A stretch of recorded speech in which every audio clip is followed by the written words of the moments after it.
here, and this is Jakob Cavani, and welcome to Wheels of Fury.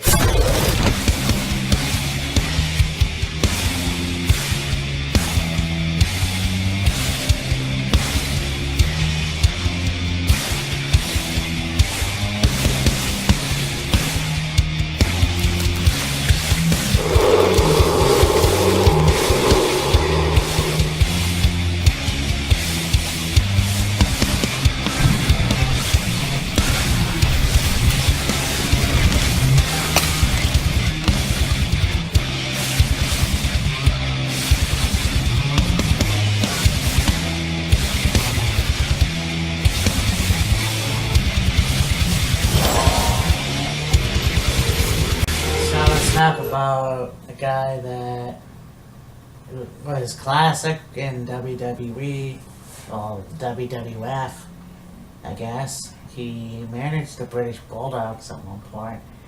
I think he was a wrestler as well, but definitely known for being a British commentator. Lord Alfred Hayes. Lord Alfred Hayes. Lord Alfred Hayes. And actually, they don't really, out of all the other commentators that came back, you know, you never really saw Lord Alfred Hayes, like, after 1993 at least. Yeah. So, I mean, that's weird. But, yeah.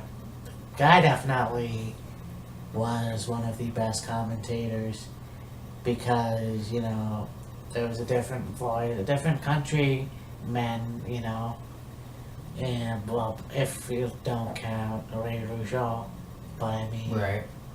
a different guy that did commentary, and, you know, his call with Grill and Monsoon and all those other guys.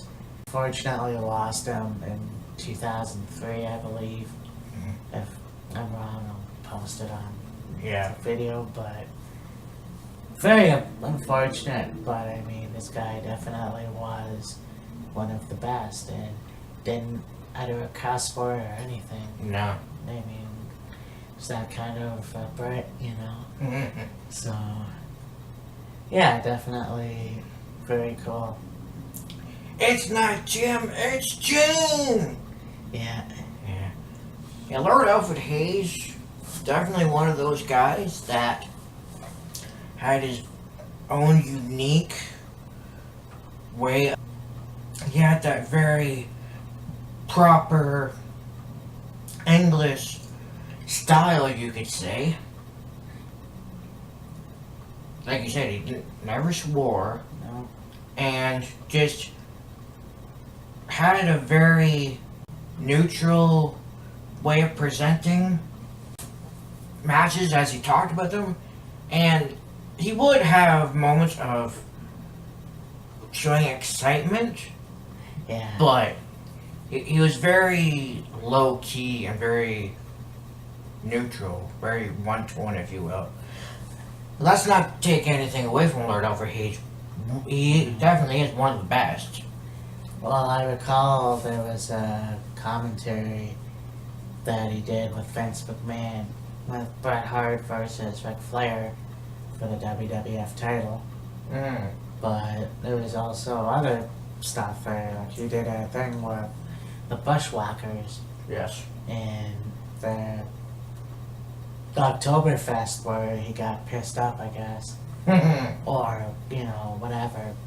But, I mean, it was pretty cool. And, you know, he didn't get inducted when he should have, but it's kind of the way it is. So, yeah, definitely one of my favorites back then. So.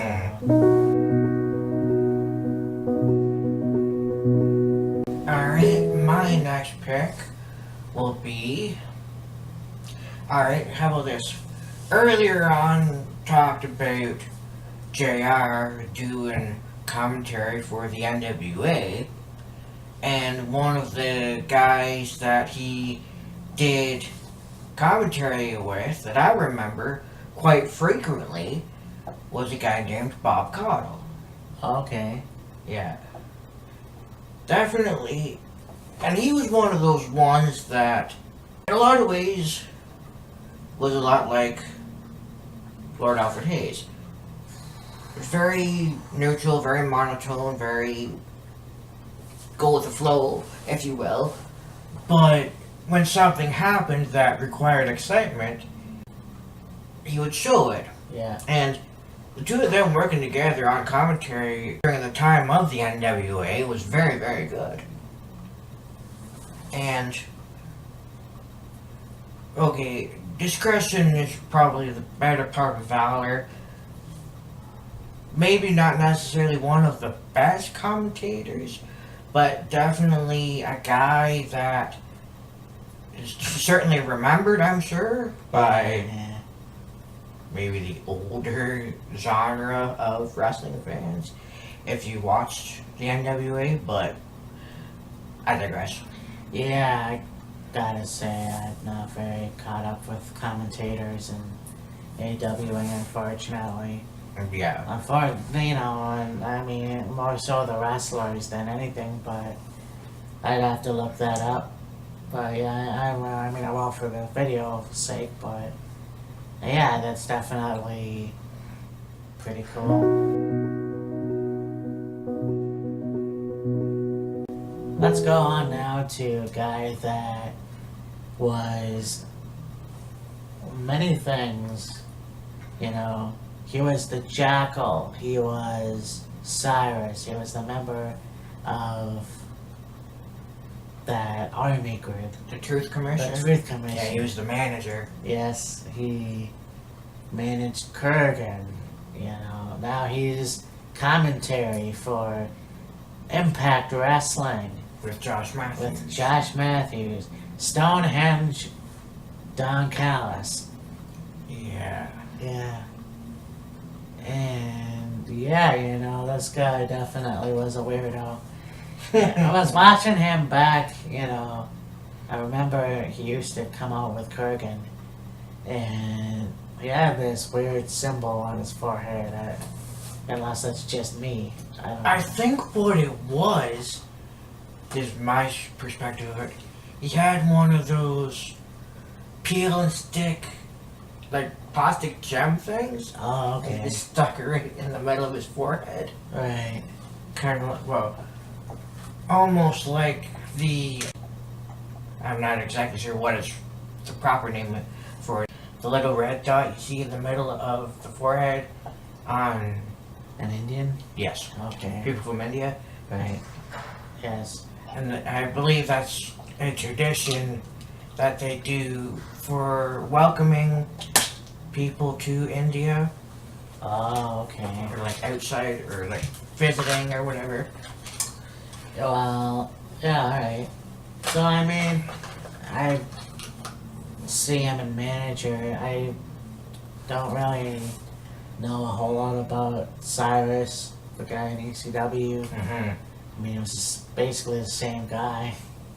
Yeah, more or less. But, yeah, just kind of another rocker type guy. And I remember when I first watched Ring of Honor, and I'm looking at Truth Martini and wondering if those two were kind of related.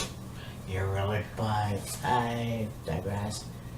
Watching him now in Impact as a commentator, it's like, yeah, he's definitely really cool and very nice to see a lot of the wrestlers that we used to watch in WWE. Yeah, definitely. In TNA, so yeah. There's not really much to say about him, but there it is. Mm-hmm.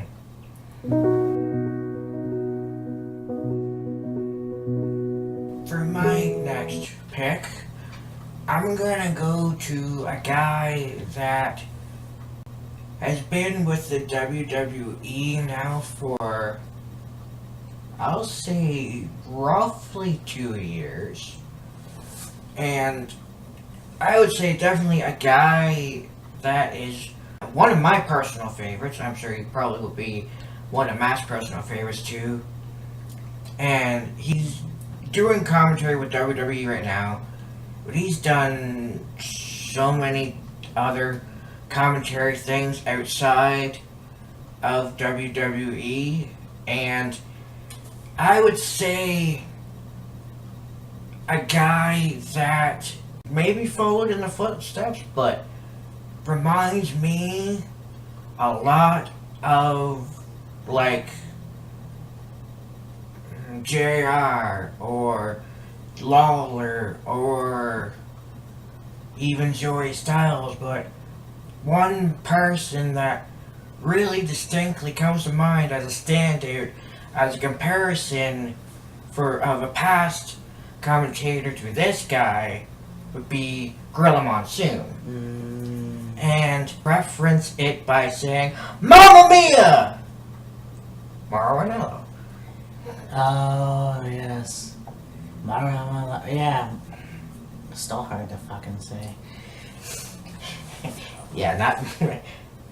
Mauro Ranallo. The guy who definitely I call Seth MacFarlane Jr. Seth MacFarlane Jr. But, yeah, really.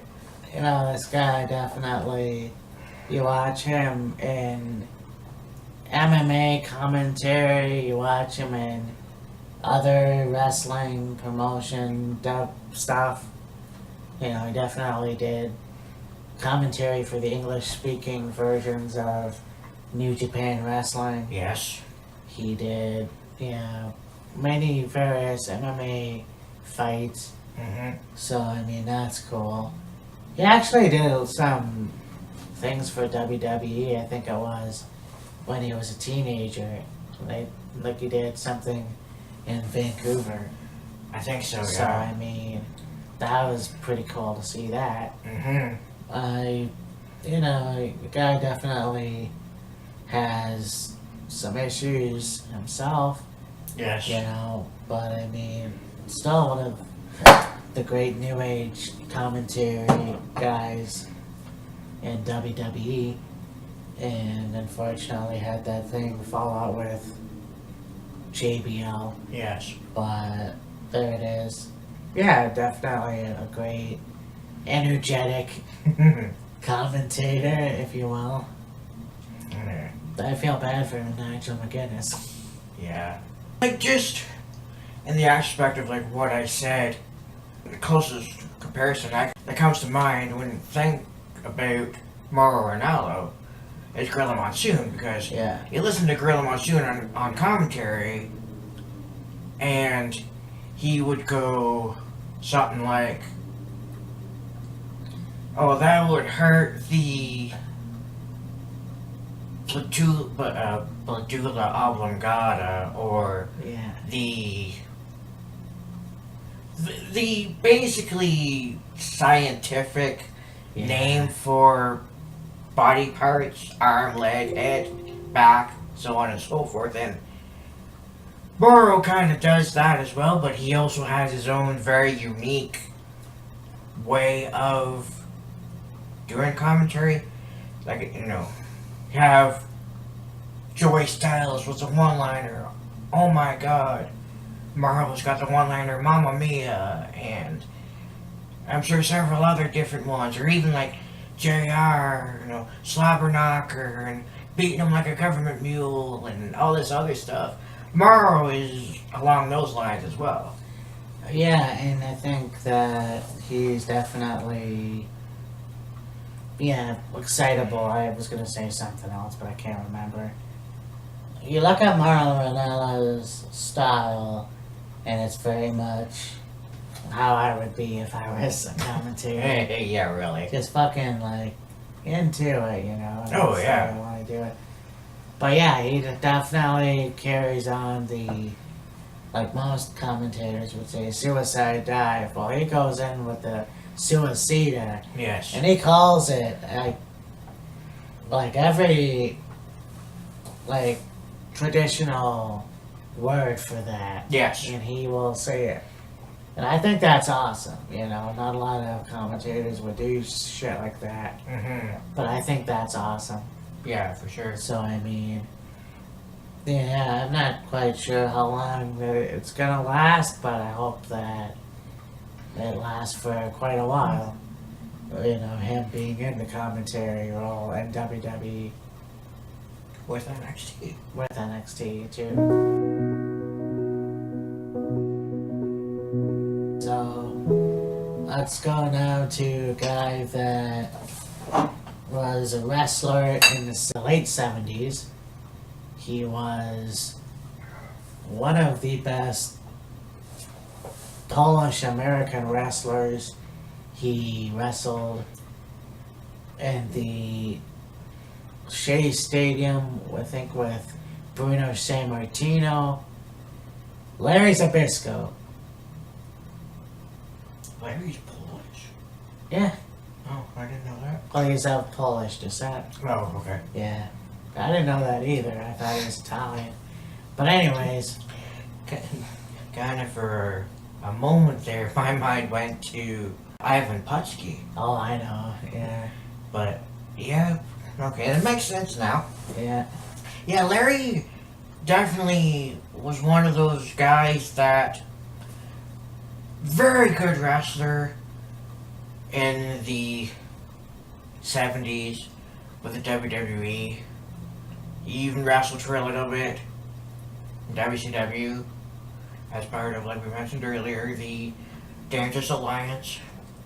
And his most notable commentary he did was for WCW. Yes. Yeah, him, Steve Mongo, Bobby Heenan, you know, this guy definitely, and of course, the 2015 Hall of Fame WWE inductee. Mm-hmm. So that's pretty cool.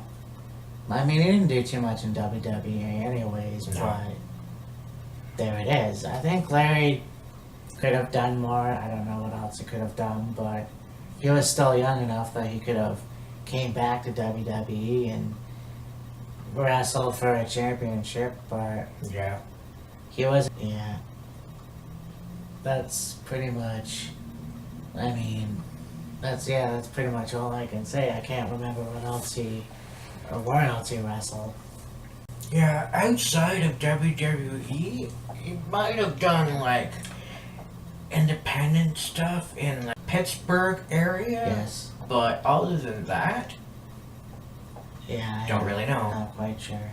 Of course, it's fitting to mention, of course, the fact that WWE, WWF to begin with, was because of course, of Bruno Sammartino. Yes. Exactly. And yeah, it was basically one of those things where anywhere Bruno went, arena or the gym or whatever, Larry would go there and just pursuit, constantly wanting Bruno to go, just watch him train and train with Bruno and watch him in the ring and all this other stuff, and persistent as all hell, but it ended up working, and Bruno was finally like, alright, let's see what you got, kid, and took off from there. Exactly.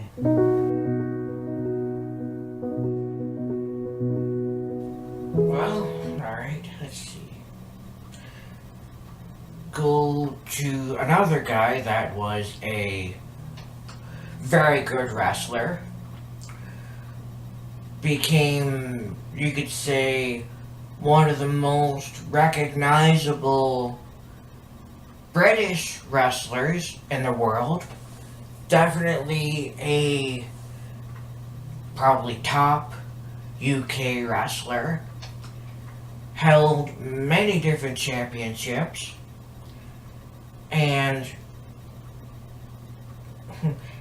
most talked about thing as far as this guy goes is being the best wrestler in the world to not make it to WWE as far as a wrestling capacity goes, but eventually made it to WWE in a commentary aspect.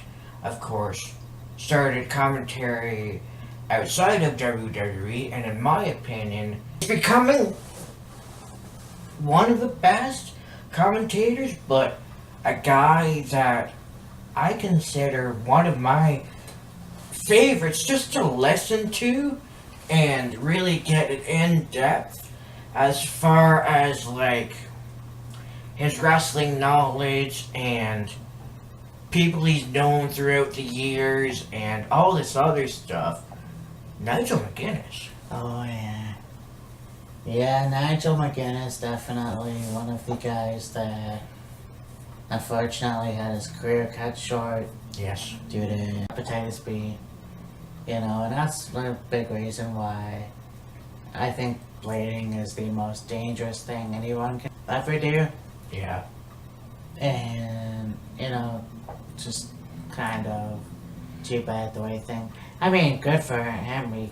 He's alive today. Oh yeah, It absolutely. wasn't serious, Mhm. but just a all-around positive human being. Oh yeah, I absolutely. think most British people are for Yeah. some reason, but you know, you got a guy who started as, you know, in Ring of Honor, you know, and then he went to Impact as Desmond Wolfe. Mm-hmm.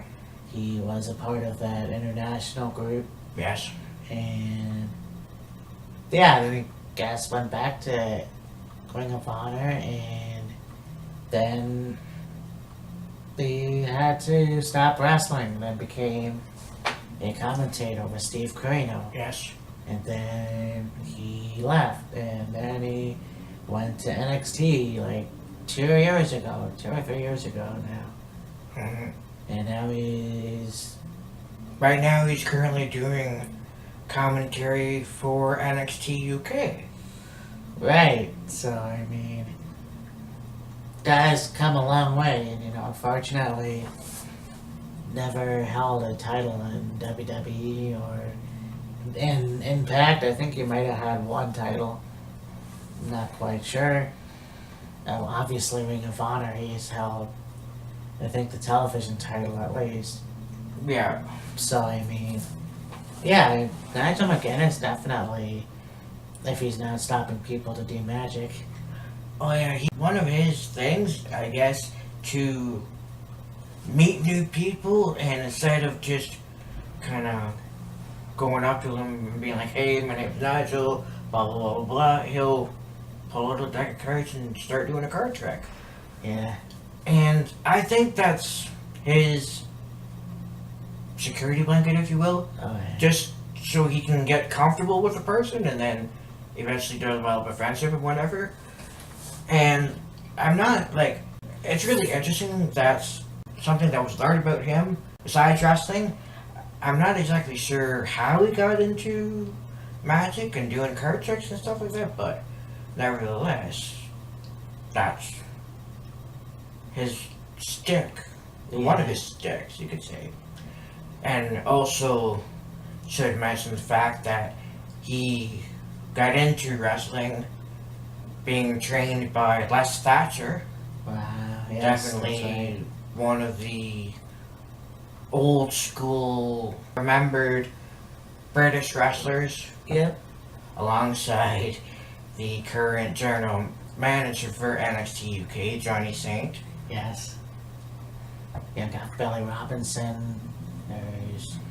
There's tons, you know, and yeah, the matches that Nigel had were fucking wicked. Oh, great. he had some amazing, amazing matches. You know, and it's a shame that it was cut short, but you know, that's just the way it is, unfortunately. And like I said, I don't agree with blading at all, but there it is. And it was just one of those things where he finally got signed by WWE, Yes. and doctors told him, well, you can't wrestle with us because you've got hepatitis B, and it's like, this soul crushing. Yeah. But he got medication for it and got it taken care of. And if he had of stuck it out and held on a little longer, you never know, he could have been in WWE as an in-ring competitor, but he decided to call it a career in 2011. Yeah. And it is what it is, but hey, he's in WWE right now, He's doing commentary. Yeah. He's doing a fantastic job at it. Very cool. Yeah. Here's to many more. There you go. Easy.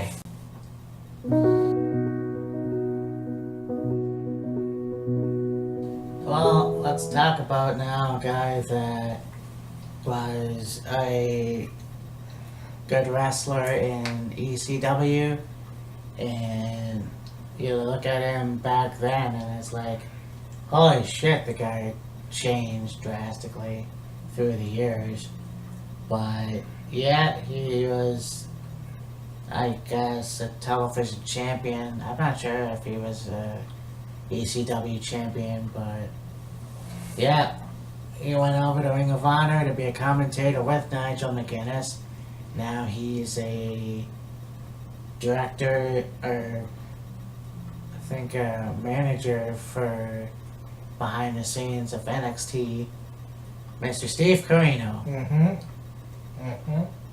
And you look at the guy and you think, you know, it's kind of funny how things happen, because I saw clips of Steve Corino when I was a teenager trying to watch ECW with my brother, and then, you know, that didn't work. So watching him in Ring of Honor and seeing how buff he was behind the suit and whatever, and yeah, it was pretty cool.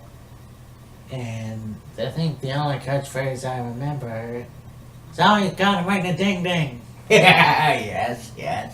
And yeah, it was pretty cool. I mentioned a while ago he was sucked into the stable with BJ Whitner and Kevin Sullivan, which was very bizarre to begin with. Yes. I mean, that's what Kevin Sullivan is. But it didn't last very long, and I think Steve Corino went back to being a commentator for a while. Not quite sure what happened afterwards, but then he went shortly after to WWE, shortly to NXT. Doing coaching, I guess, or whatever. Yeah. At the Performance Center. Yeah, so there's a guy that definitely you can see if you pay close attention to in a pay-per-view. You know, he'll pop his head in every once in a while. Yeah, they might have him come out to break up a brawl between a couple wrestlers or whatever. One guy I seen just recently a couple times, for I think backstage stuff, a guy that went from TNA to WWE, Sanjay Dutt. Yeah, there it is. Yeah, I saw that the other day and I'm like, what the fuck? I thought he was coming there to wrestle. Yeah. But, yeah, that's crazy. But yeah, I mean, Steve Corino definitely, you know, I wish would put back. Wouldn't it be funny if you have Steve Corino and Nigel McGuinness like commentate on NXT though? Like that would be. Yeah, that'd be something. But you saw his son Colby Corino in 205, I think. Yeah, 205 in a match, and that was pretty cool. Yeah. So, and when Steve was in ECW, then his claim to fame, you could say, was being the king of old school. yeah, for sure. Yeah, and of course he had long blonde hair at that point, and then I guess at some point he dyed it jet black or black, whatever. Yeah. And yeah, so definitely a guy that also had his own unique way of presenting matches and had his own unique quips and stuff like that. One thing I remember is, well, a couple years ago, at least 2 years, Matt and I were watching Wrestle Kingdom, and they had Steve Corino and Kevin Kelly doing the English commentary for that. And there was one match. It was Toby Makabe and I can't remember who else was involved in the match. It was a tag team match or 6-man or whatever, and they're swearing up a storm, and Steve Corino's just killing himself laughing to the point where he had to shut off his mic so nobody could hear him laughing. Oh yeah, it was just fuck you, and just I have to see that again. oh, that was funny. But yeah.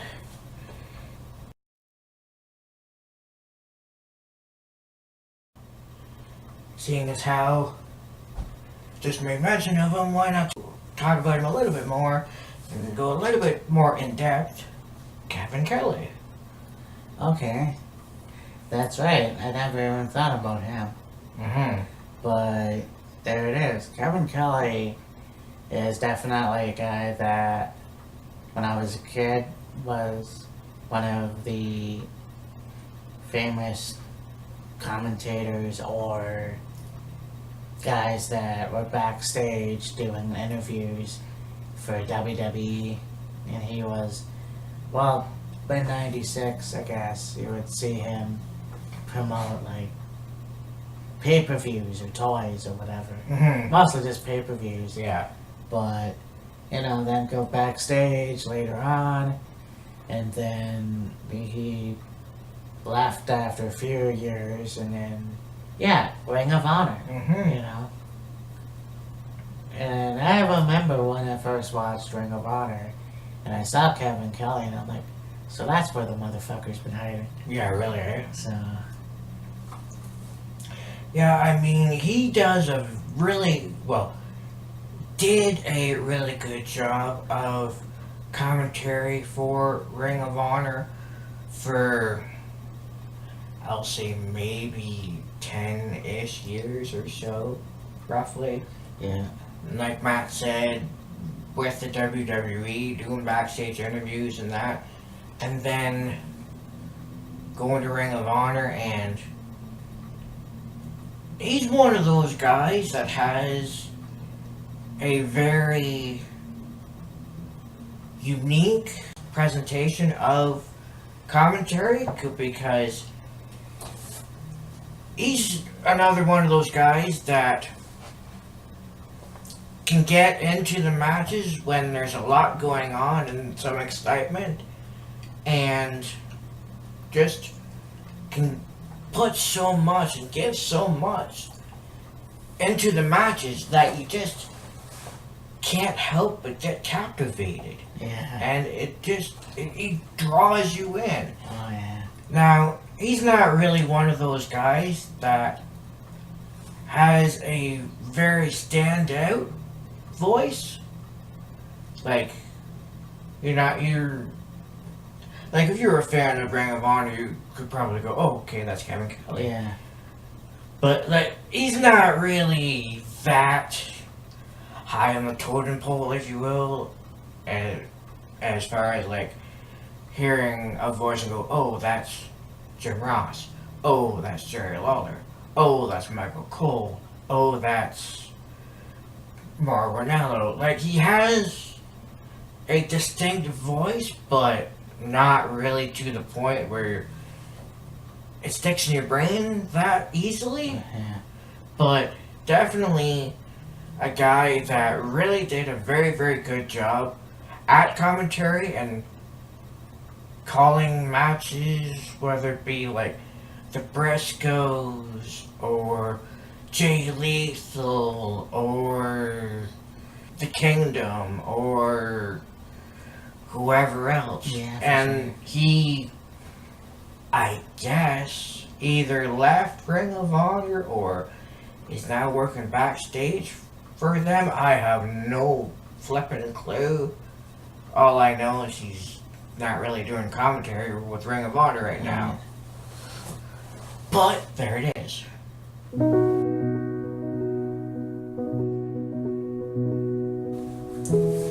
Well, let's go on now. We're talking Ring of Honor. We gotta talk about this guy. what's his name? Ian Riccaboni. Ian Riccaboni, yes. And he has kind of a Italian-sounding name, sort of. I only remember Cavani. I don't know why, but Yeah. you know, this guy, he definitely was there for a very long time. Mm-hmm. And, you know, very cool to see him doing commentary, whether it's with Steve Corino and Nigel McGuinness, or nowadays Colt Cabana and Caprice Coleman. So, I mean, the guy definitely was very cool, and like I said, there's not too much to say about him, but Yeah. yeah, he's called some really cool matches as well, like, just, you know, like say Jeff Cobb versus Silas Young, you know. But yeah, definitely a really good commentator for Ring of Honor. Yeah, for sure. And you know, you never know when these people are gonna go to other companies or what their next role is gonna be, but Yeah. there it is.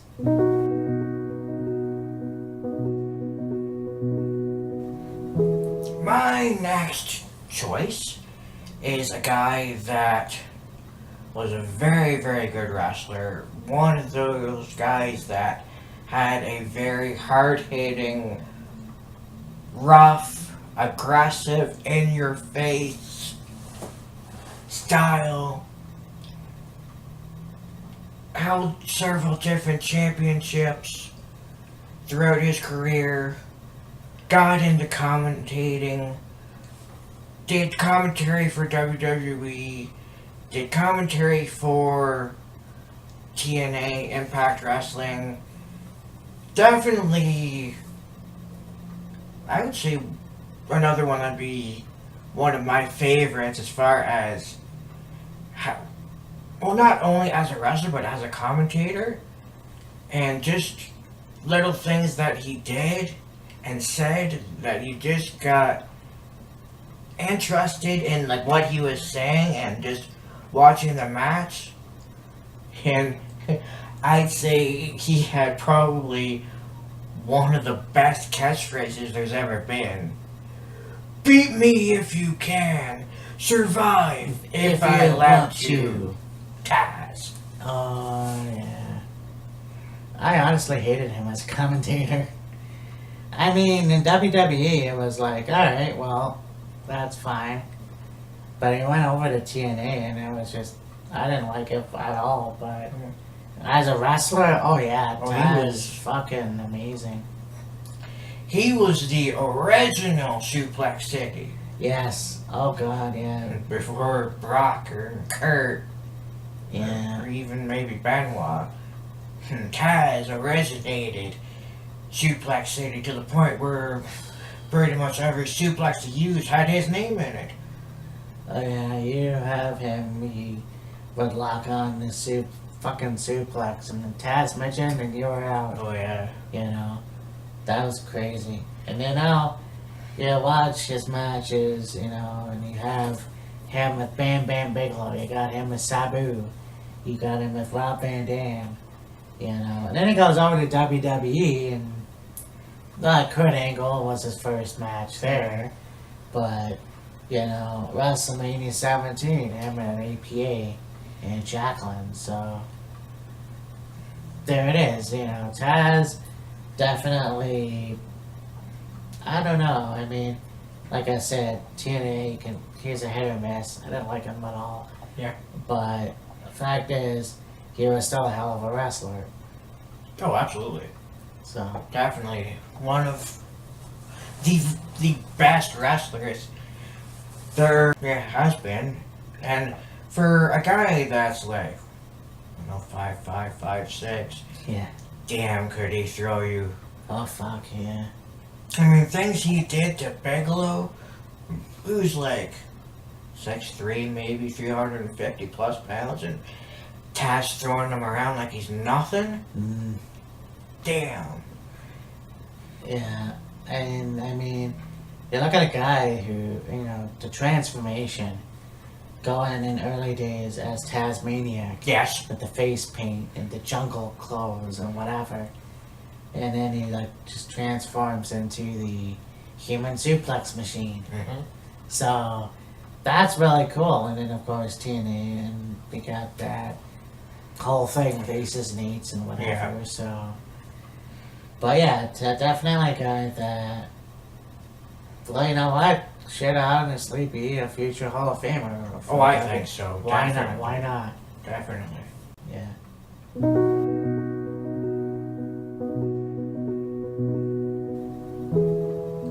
So, I almost forgot it was me. So, you talk about guys like Gorilla Monsoon and Jim Ross and all those guys, and you got one they both have in common. Not for Jim Ross, but like him and Gorilla Monsoon had a lot of interesting bouts back in the 80s and early 90s.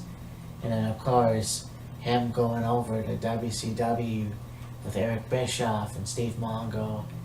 You got Bobby the Brain Heenan. The genius. The genius. With Weasel. The Weasel, yes. The genius. He was a genius as far as managing and being very well spoken and things he said, but yeah. You know, back in the 70s, early 70s, it was a wrestler, you would say. But yeah, going over to AWA, managing guys like Nick Bonkwinkle and Ray Stevens. Ray Stevens, thank you. Yes. The Crippler. Yes. And, you know, going to WWE and the Heenan family, Rick Rude, Andre the Giant. Earthquake, Dino Bravo. No, that was Jimmy Hart. Foul! Oh, okay. King Kong Bundy. Bundy. There is The Big John Studd. Big John Studd. You know, those guys that were going against Hogan at some point or another. But, you know, just a guy who definitely was a great commentator, you know. Mm-hmm. You have him go out and have commentary with Gorilla Monsoon or Gene Okerlund or, you know, Steve Mongo, let's say. The guy was a genius at what he did. Oh yeah, he was very, very good at what he did. And he basically could piss you off like that. Oh God, yeah. Just with one or a few words, and you could hate him so quickly. Oh yeah. And like, I remember him as a manager, and he'd be managing, let's say, Big John Studd, and you know, he would maybe trip the opponent or do a little thing to get involved in the match or whatever, and everybody in the arena would start chanting Weasel, and he would whip around and start giving it back and telling them to shut up and all this other. He was fantastic at what he did. You got the Bobby Heenan show with him and Jameson. Which I didn't see a lot of episodes of, but I gotta find out. Gorilla and Bobby did some stuff outside the ring as well. You know, WrestleMania 9, see Bobby in a toga riding a camel backwards. Oh yeah. And shit, you know. Yeah, we lost him. I mean, we can't say we lost him way too soon. You know, unfortunately, he got cancer. Yeah. And just suffered the last couple years of his life. Yeah. So, I mean, it is a blessing, I gotta say. So, I mean, Yeah. he's still missed by many. Oh, absolutely. But he's up there with, you know, Gene and Gorilla and all those other guys. Yeah.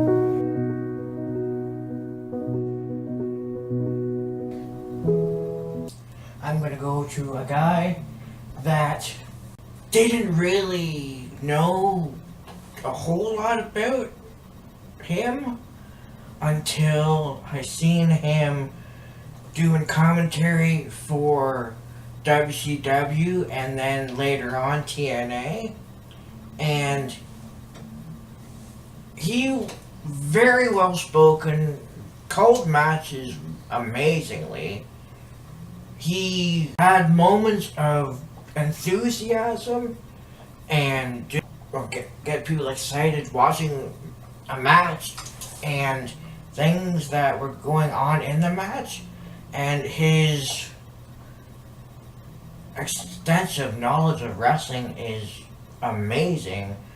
And I don't know what he's up to nowadays, but definitely I would say for sure was among some of the best commentators there's ever been. Mike Tenay. Yeah, Mike Tenay. Shit. Yeah, I mean, there's guys starting in WCW as well. Mike Tenay, and then going on to Impact or TNA at the time, and I mean, it's kind of like very cool to see what he accomplished back then. But I mean, look at the 90s, a young Mike Tenay. Yes. And so going to Impact, and yeah, I'm not sure what he's doing now, but he's one of the best commentators at that time. Mm-hmm. You got him with Don West, Yes. who I almost put on my list, but you know, just back and forth. Oh yeah, the two of them together were really good.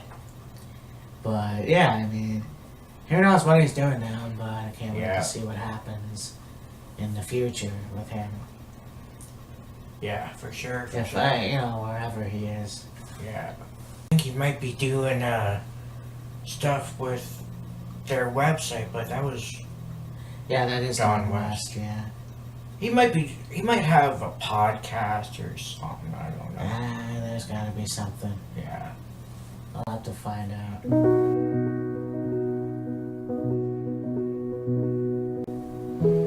So let's go now. We're talking about TNA. Let's talk about a guy that is gone to WWE. I think he's on NXT. He's definitely doing interviews, like backstage interviews, and he's done one that I've seen, but a guy that started in WCW as a youngster. Man, did he look very young and skinny back then.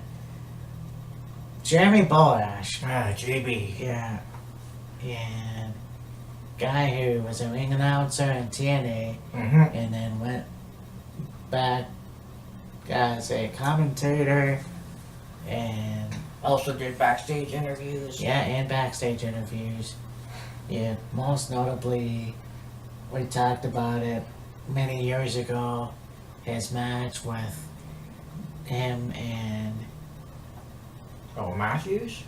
yeah, there was Josh Matthews and Scott Steiner versus Abisco and Jeremy Jeremy Borash. Borash. And Oh, God, that was insane. the whole exercise routine that they did. Yeah. It's fucking amazing, you know, but yeah, that was a good match too, very entertaining.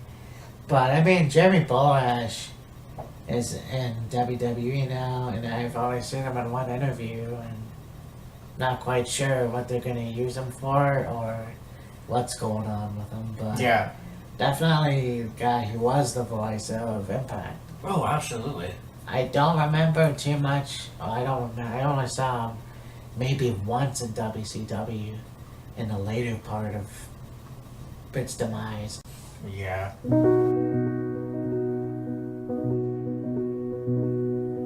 So, next for me,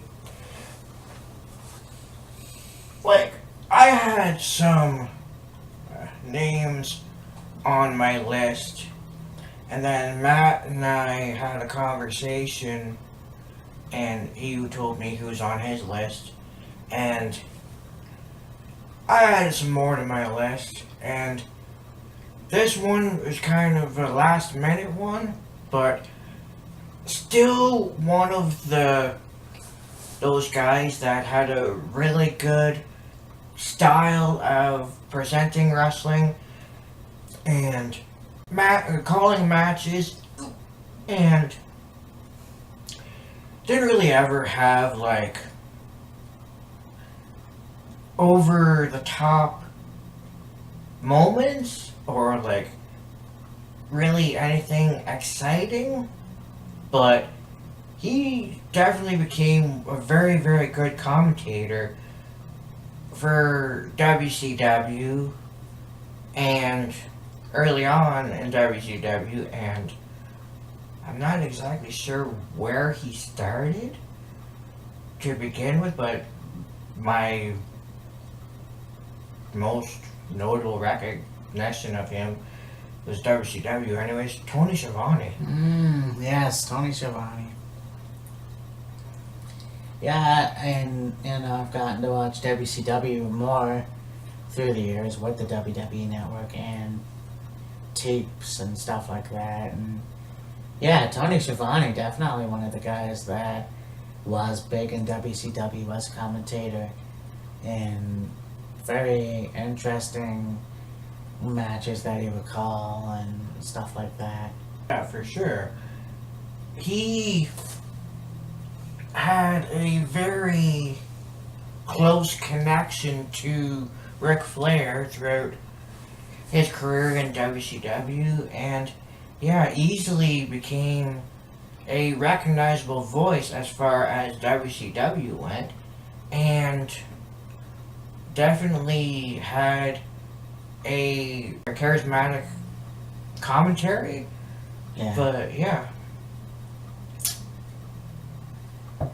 Well, this is actually, we're gonna do part 3 because it's getting pretty long actually. So Yeah. there's not much left. No. So I mean, we'll be right back.